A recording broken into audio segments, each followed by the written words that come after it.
Hello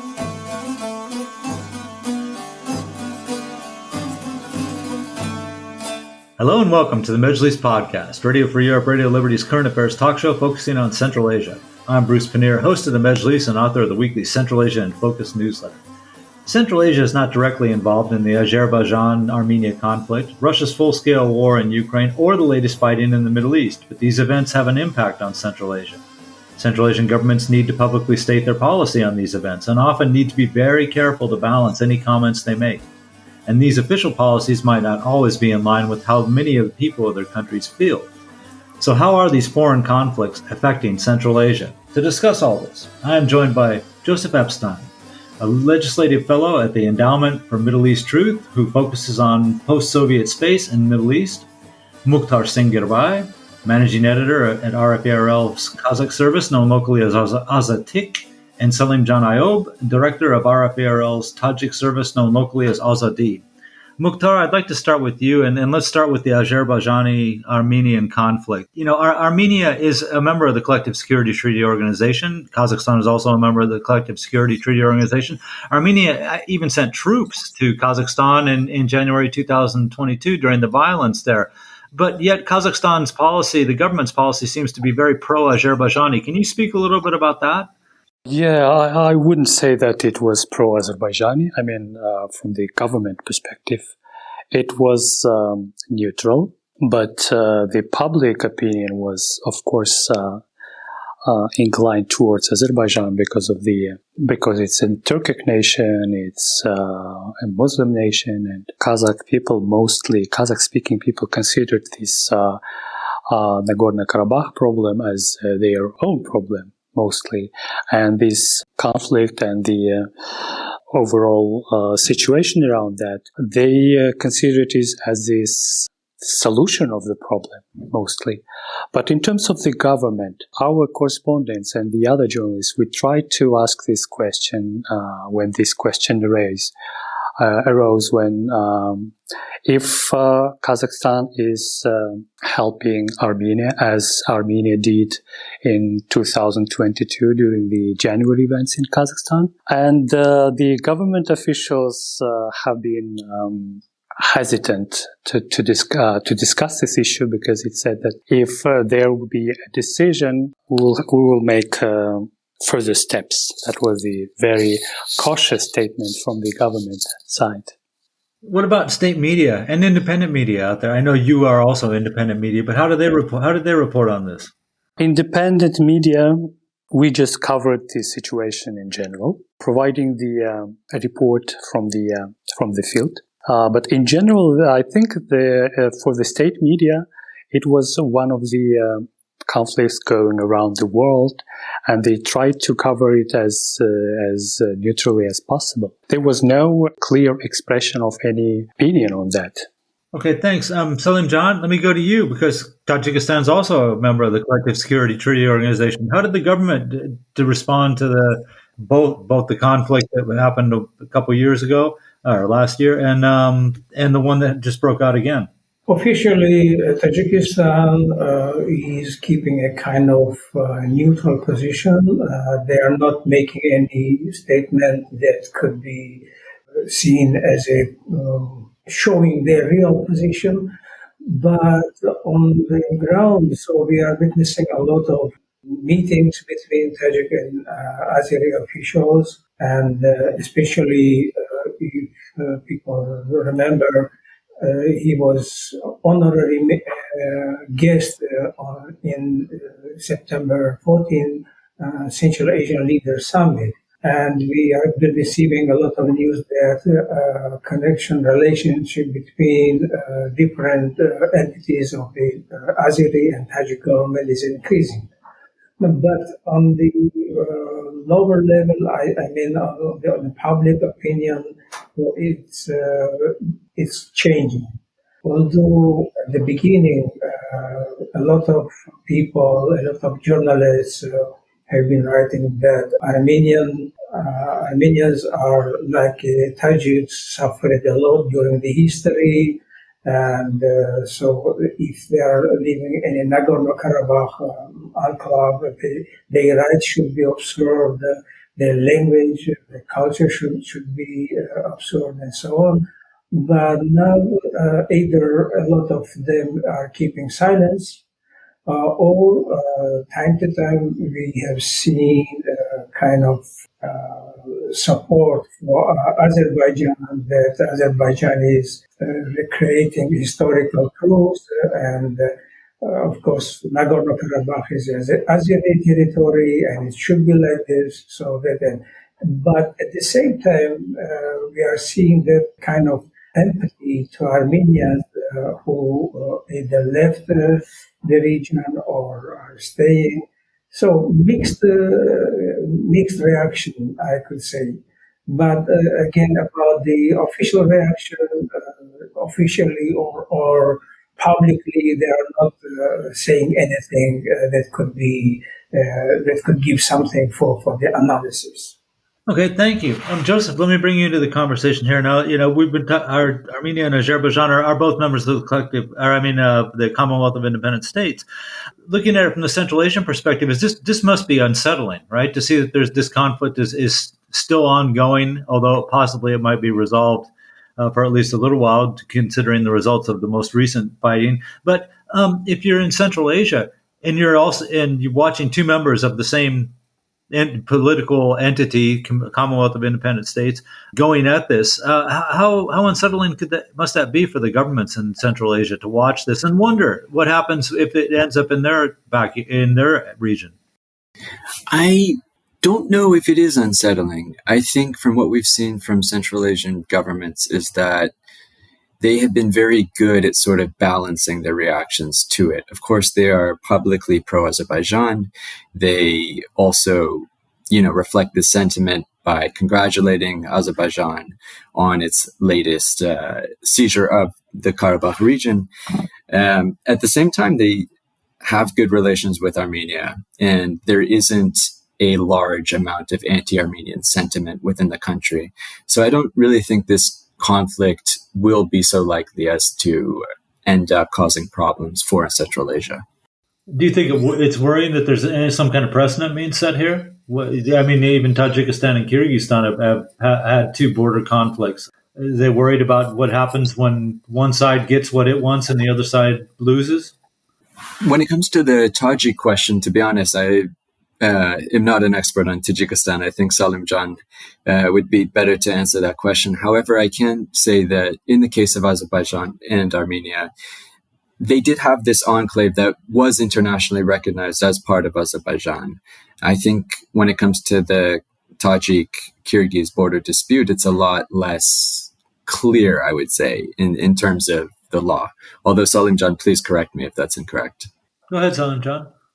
Yeah, I was just wondering, here's Azerbaijan seems to have resolved the conflict to its satisfaction, certainly not to Armenia's satisfaction. Is there any worries in Tajikistan, considering there is some territorial dispute with Kyrgyzstan that you could end up losing the battle on some of your territory, and everyone will accept that, and you just end up having to deal with the situation as it resulted?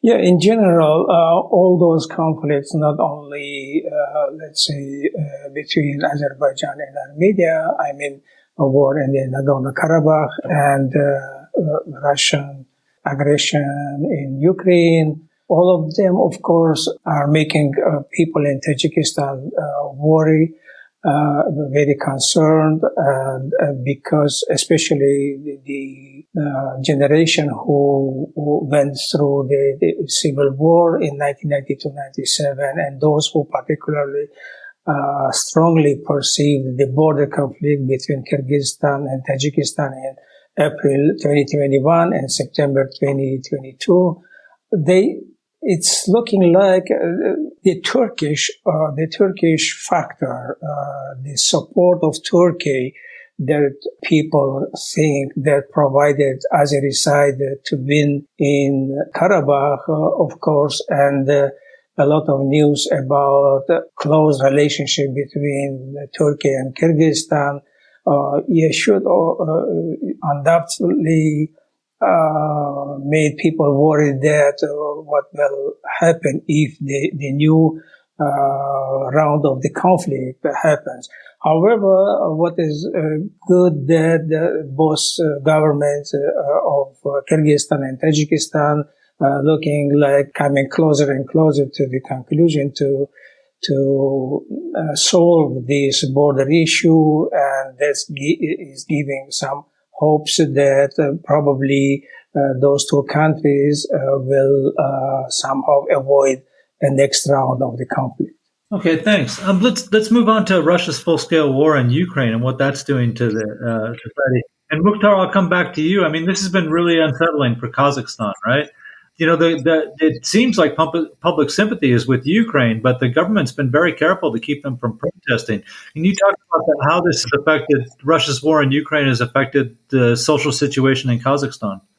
Yeah, I would point out the two conflicting trends on this impact of Russian aggression into the Kazakhstani society in general.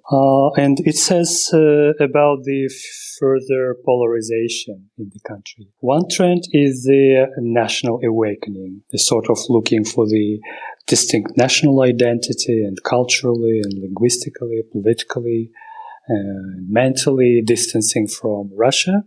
This included numerous public initiatives to learn Kazakh language, for example, more frequent reference to the history, etc. We, Azattyq, for example, covered lots of people, including ethnic Germans, ethnic Koreans, Russians, founding their language centers to learn Kazakh language. This kind of trend is going on and is becoming more and more active. But at the same time, the second issue is that reliance on the Russian propaganda and naming the war as SVO, for example, even supporting the actions of Putin. So these two trends are conflicting each other, and it's becoming more and more difficult for the government to maneuver between these two conflicting sides of the society. And there was an interesting interview that our correspondent had with the head of one of the leading parties in Kazakhstan, Akjol Party. He is a member of Majlis. He is Azamat Abildayev. And he openly stated that he supports this SVO and Zelensky should be arrested. And this made a very big influence in the political establishment, let's say. And he was dismissed from the party. And he is only one example of how it is these two conflicting ideas are visible in the society. And we also published public opinion study done by the Moscow NGO, which says that 13% of the respondents think that Russia is fighting against the Nazis in Ukraine. This is 13%. And 28% say that Russia is trying to occupy Ukraine. So, and another 18% say that Russia is fighting against West, against NATO in Ukraine. And this kind of conflicting ideas, trends, visible from our publications, especially in the northern parts of this country, neighboring with Russia. For example, in western Kazakhstan, Uraysk, which is in 3 hours from Samara, the biggest regional city of Russia. And there was a case when the local population boycotted the local newspaper in Uraysk, which supported the Ukraine in this conflict. Any idea what the conversation is on social networks? Who they seem to favor? Yeah, it's mostly social networks, but at the very beginning, when the war started, there were demonstrations, as you said. There were protests in Almaty, in other cities, and the government, it was allowed. I mean, the beginning, the first part of at the very beginning, they were openly protesting. There were lots of people in the street with the Ukrainian flags, but then I think the government understood that it's becoming uncontrolled protests, and tried to distance from the anti-war sentiments and as much as possible. And there were lots of cases, examples of that when, for example, the Ukrainian ambassador to Kazakhstan, Rublyovsky, he gave an interview with the Kazakh blogger, and then he was he left the country when we asked what was the reason for that. There was interesting statements from the government that he dismissed his position. I mean, the Kazakh government tried to distance itself from this conflict as much as possible, and it was visible from the concerts of the propaganda and the concerts of those who were supporting Ukrainian side, and there were conflicting statements among these organizers of these concerts, and it's visible mostly on social media. Well, thank you. Salimjon, Tajik government's obviously very close to the Russian government and not going to say much about this. And then, of course, there's hundreds of thousands of Tajik citizens who are migrant laborers in Russia, too. But what's your sense of what the public opinion is about this conflict, about Russia's war in Ukraine? You know, I mean, it's Ukraine today, but that was a former Soviet republic. Putin and other officials have said that they consider historic Russian land to be what the Soviet Union was, the same territory as the Soviet Union. How do people feel about that in Tajikistan? Since there is no study on public opinion in Tajikistan, like in Kyrgyzstan, Mukhtar has mentioned some public opinion group research. There is nothing like that. There are some groups, some center public opinion centers, but they are not touching difficult topics, sensitive topics, let's say. And if you remember at the beginning of the Ukrainian of the conflict in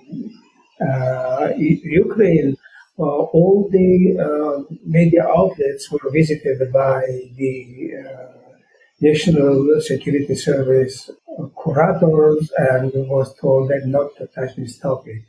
And that's why probably only Radio Ozodi is giving first-hand information about the conflict. So that's why since there's no studies of the public opinion, it's difficult to fully understand or judge that what the Tajik society is thinking about that. However, Radio Ozodi is doing time to time is doing some vox populi and sometimes roundtable discussion among experts. And I could say that the public opinion in the country during the conflict in Ukraine changed very much. Let's say at the beginning, the pro-Russian mood prevailed, of course, like you mentioned, Bruce, because of about 1 million Tajik migrants working in Russia and sending money back to Tajikistan to their families. But by the middle of this year, as we again invited mostly the same experts and the same people, and we have been seeing that the support of Russia is reducing, and one can feel more Ukrainian opinion. So we don't know why, probably because about 1 million migrants in Russia. Yes, they are sending money. Yes, but first of all, there was a lot of police raids against migrants in Russia, not only against Tajiks, but against many others. And a lot of Tajiks were detained, were brutally beaten, and all that went through the social media and giving to the people opinion that why they should suffer so much. This is one point. And second, a lot of Tajiks were sent to the war in Ukraine without their wish, especially those who through the Wagner from Russian jails and others. And this also played a role. But of course, the people have been receiving more information about what is going on in reality in Ukraine. And as you mentioned, conflict in Kyrgyzstan, the opponents of those who support Russia say, look, if they will come and invade your land, so you will not sit down and wait. That's why the Ukrainians are heroes.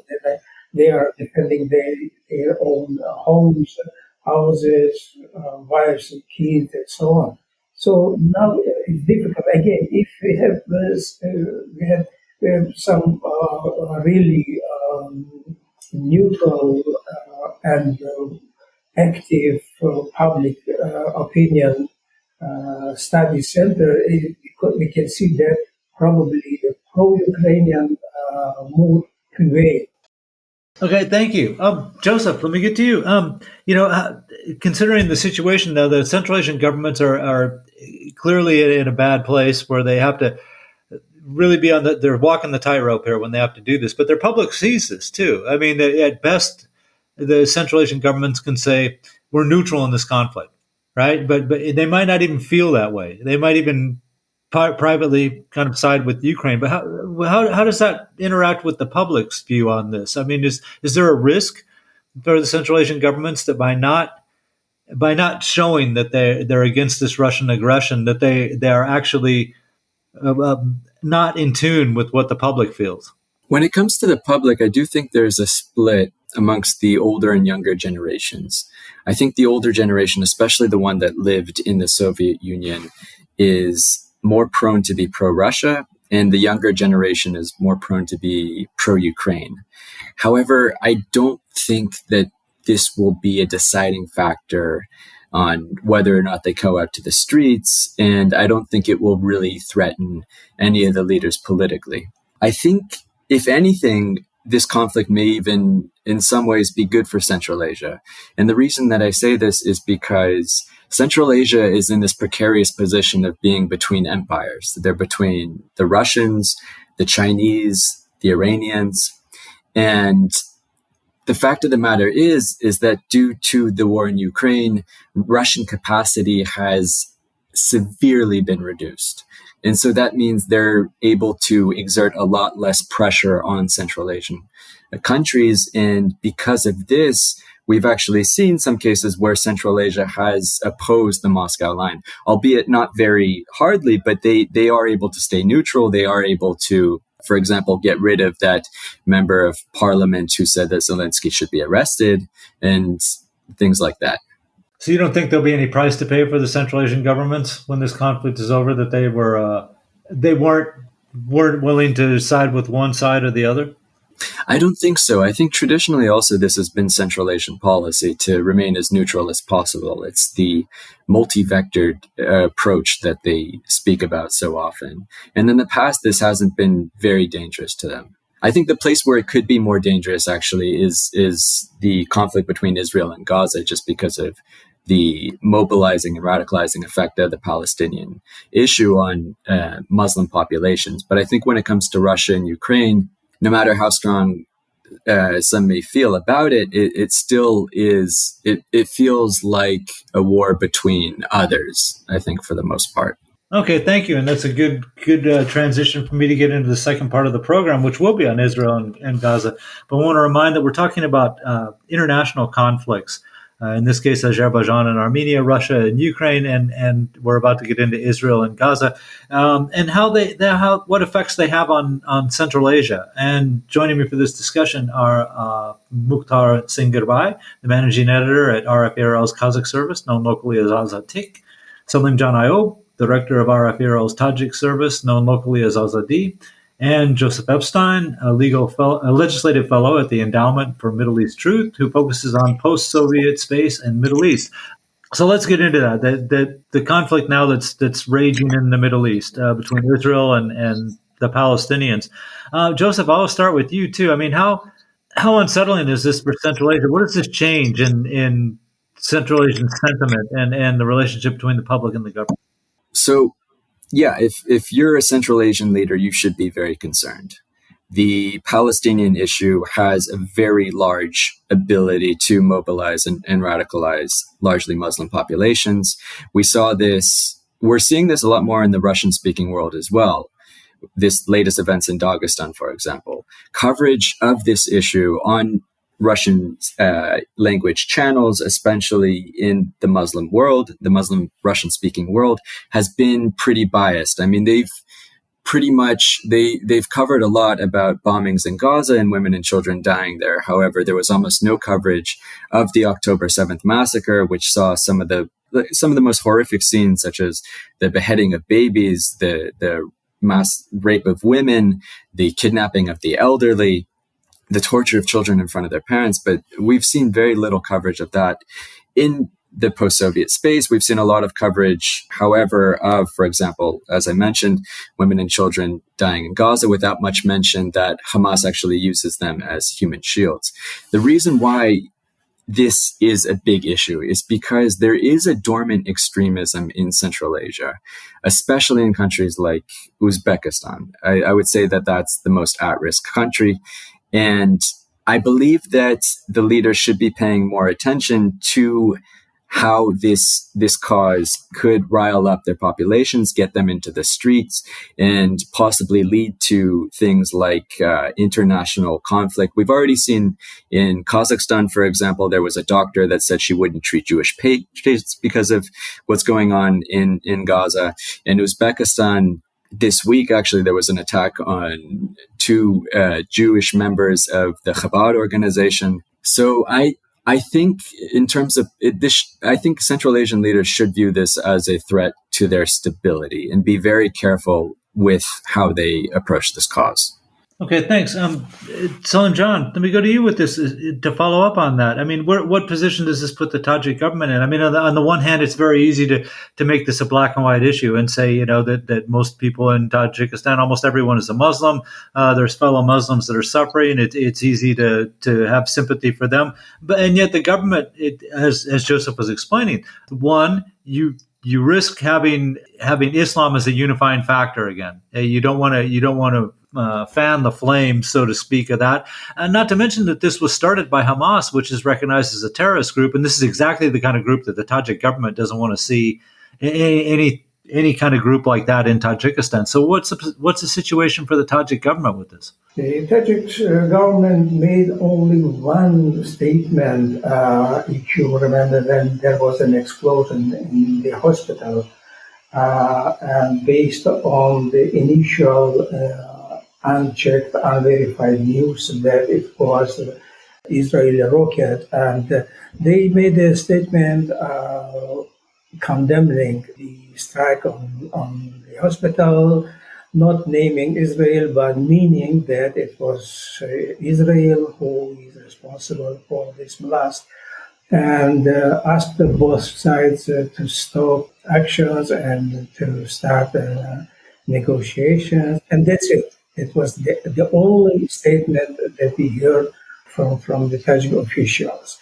And now, as it was about Russian invasion in Ukraine, so the Tajik mass media, official state-controlled media, do not have a lot about the conflict, only one or two short news. They're trying not to bring more information and more videos, but a fierce discussion is going on social media, asking why the Tajik government, especially when 2 days ago, I think the Uzbek president made a statement that they stand beside the Palestinians and decided to send 1.5 million aid to Gaza.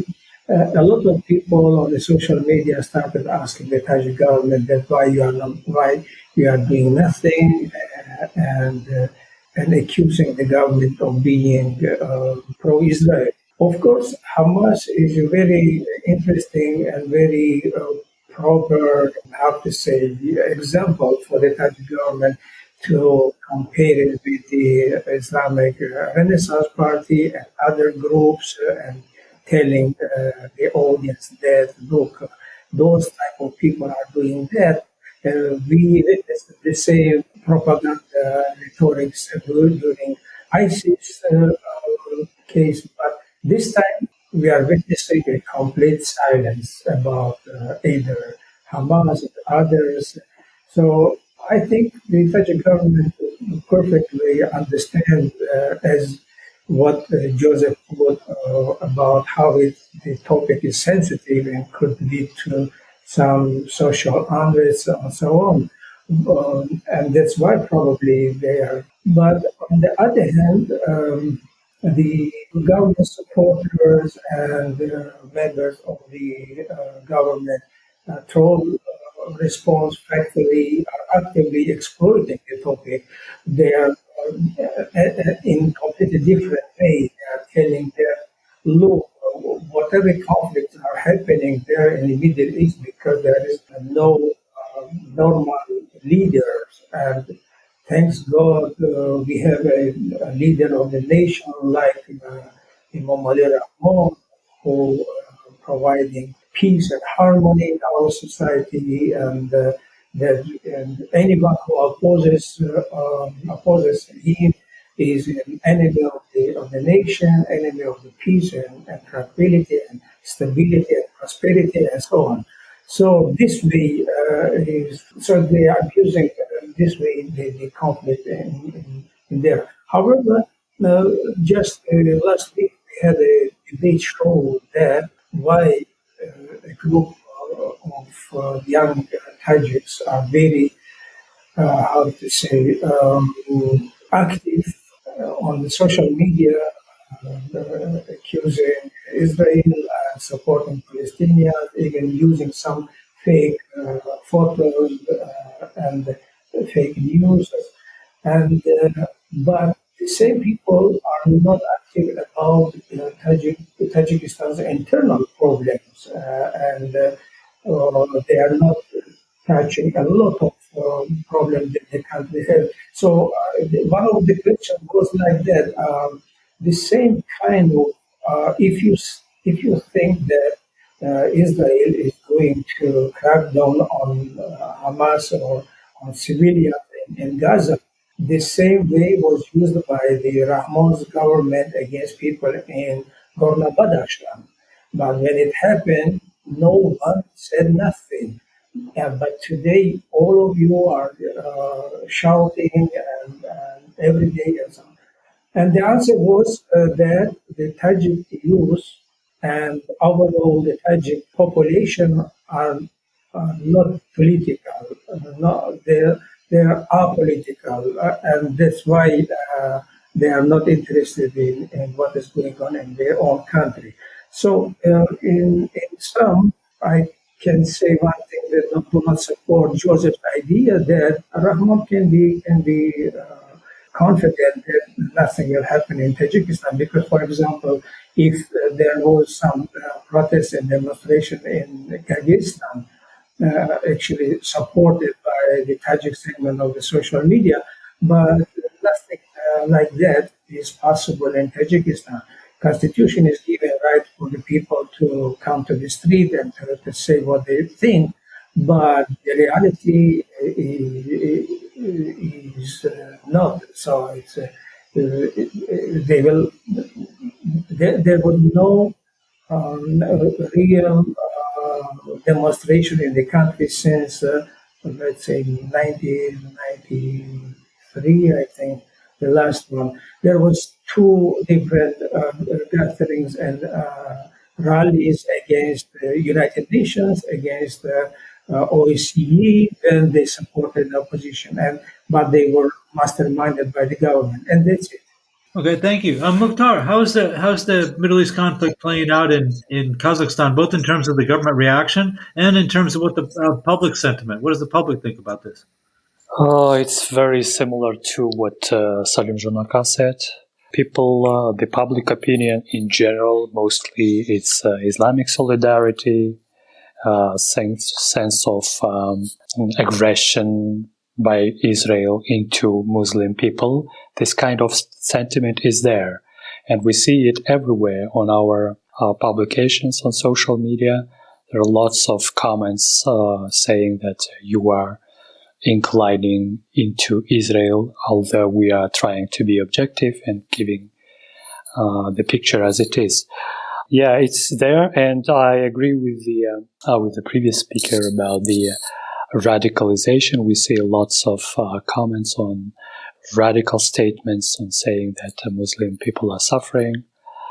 But from the government perspective, as a career diplomat, President was trying to be as neutral as possible, it seems to me. First, he condemned the attacks by Hamas, saying that it's against the civilians and capturing of hostages is not tolerated in the world. In general, trying to be as diplomat.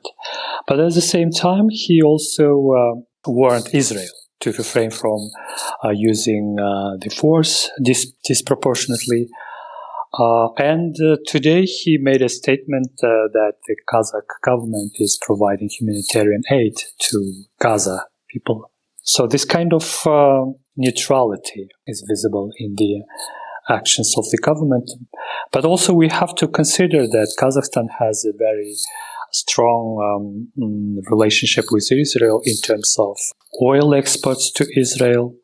And there was also a news about the Pegasus spyware that was developed by Israeli company, which is close to military of Israel. That was also interesting because this Pegasus spyware was used against the journalists, against the NGO people, to hack their phones. And that's another part of this relationship with Israel. And these are there, and when the analysts talk about this, they consider all these factors in terms of how Kazakhstani government is trying to be as neutral as possible. At the same time, I think they try to listen to the people who are supporting the Gaza population. And as Salimjon Aioubov said, people mostly have no based knowledge on what is going on in the Middle East. For them, it's just a continuation of the ongoing conflict.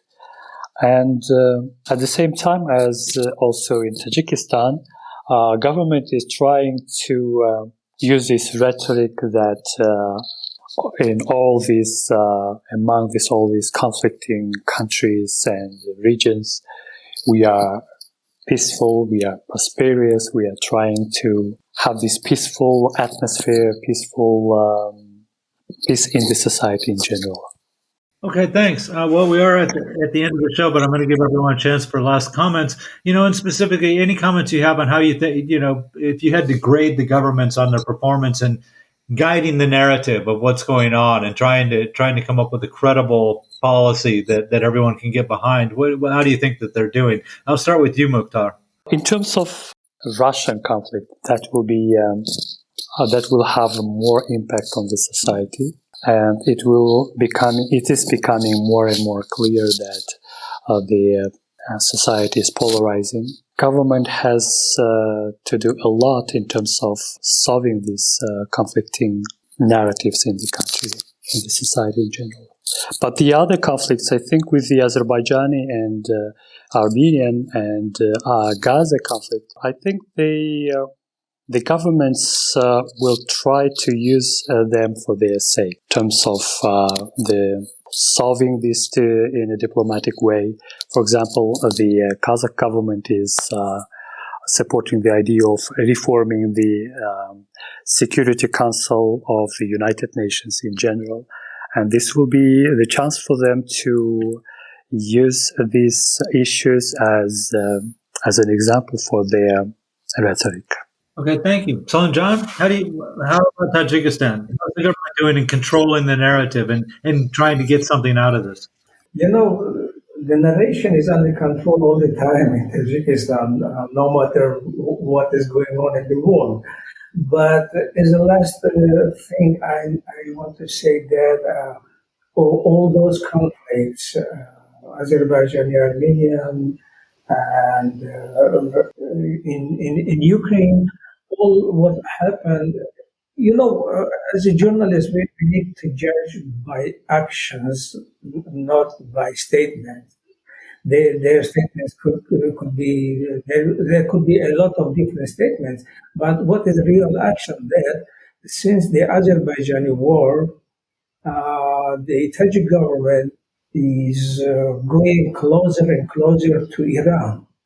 And probably, as one of experts put it, it's because of Turkey role in not only in Azerbaijan but in the region, as I mentioned at the beginning.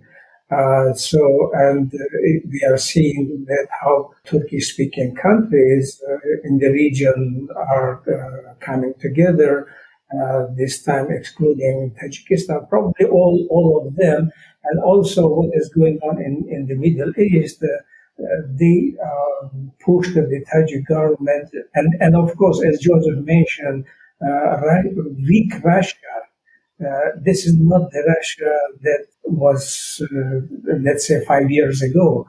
And of course, being a close neighbor to China, a lot of different factors probably pushed the Tajik government to go closer to Iran and to forget a lot of things that Bruce, you know better than me, if to remember that how Tajikistan and Tajik officials, there was a lot of Tajik documentaries on the state media accusing Iran as as a country that ignited civil war, supported opposition, even responsible for a lot of political killings during the war and years after, and inviting the head of the Islamic Renaissance Party, Muhyiddin Kabiri, to some conference, and so on and so on.